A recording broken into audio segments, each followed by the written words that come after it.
I'm Amy and I'm here to show you the increase-decrease action in the budget. Let's get started.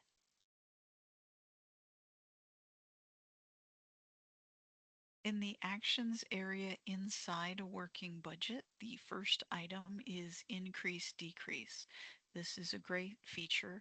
This allows you to increase or decrease a lot of accounts all at once. So up at the top, I can add a percentage, whether I want a positive percentage or I can put in a negative percentage. Then all I need to do is select the accounts that I want to see this change occur in.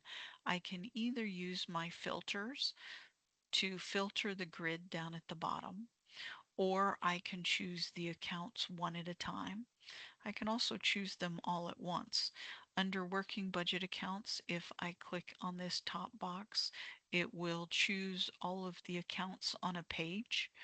Or what I can do is tell it that I only want certain accounts. So the ones that are in blue are selected, and you can see that what it does is it shows me the requested amount, which is the original amount. Then it shows me the updated amount. That is the amount from my change. So I wanted a 2% decrease. So that's why the updated amount is smaller than my requested amount. And then it's telling me how much the change is. If I agree with these changes, this is what I want to see in my budget, all I have to do is click save and that will go and lock them into my budget. Now I can always go into the budget and change each line item, but this is a very nice feature if you want to change a lot of accounts at once.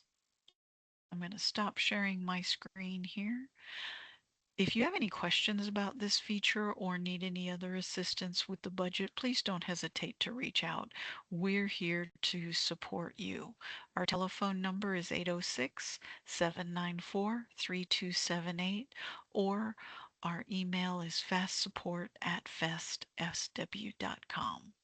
Thank you.